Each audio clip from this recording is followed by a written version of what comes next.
Ladies and gentlemen, nkuko bisanzwe bibakorera neza nkabereka uburyo bwo gukoresha amatelefoni yanyu neza. Iyi ni Airtel Imagine, umuntu uyikoresha akoresha WhatsApp ariko yahamagara kuri video call cyangwa audio call bikanga. Dore uko bigenda: igiye kohereza amajwi bikanga, recording ngo wohereze ijwi bikanga, cyangwa se ugiye guhamagara kuri video bikanga, ukanda kuri iyo kuri icon no foto nyine ya WhatsApp, uyikandaho ugakomeza umwanya munini hakaza tutugamba twoheje. Iyi ni Airtel Imagine, cyangwa se twa telefone twayitunga gaceza. Angize ugatukana kuri app info, ukandaho, angize ukarindira gato, ntabwo bitinda. Hano ugatukana kuri permission, permission, ukandaho, warangiza ugategereza gato nabwo. Telefone ndihuta kwirusha. Urabona permission ifite impushya ifite kuri telefone yawe ni nkeya. Ugiye kongeramo impushya ifite uruhushya kuri contact ku bantu bawe, no kuri file and media, no ku muziki cyangwa se amavideo n'amafoto ufite muri telefone yawe. Ariko kuri kamera wapi?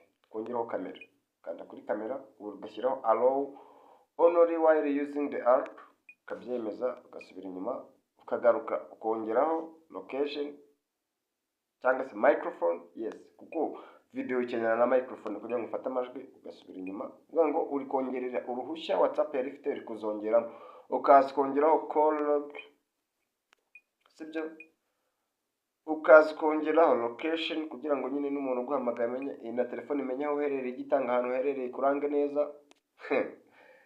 Ukaza kongeraho na phone kugira ngo uhamagare ukoresheje WhatsApp, urabona. Ukaza kongera SMS kugira ngo ugire ute ibashe gutanga message. Ukaza kongeraho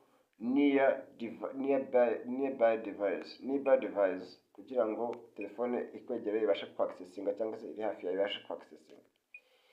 Ibi byose bikoze WhatsApp yawe ihamagara kuri audio na video, igafata amajwi ikoherereza umuntu niyo yaba ari mu nda y'isi, ukajya irute ukamugezaho ubutumwa ushaka kumugezaho. Nimba wakunze ino video, kanda kuri ako kaputo ka like, unakanda subscribe kugira ngo uzabone video nziza nk'izi ngizi. Ciao.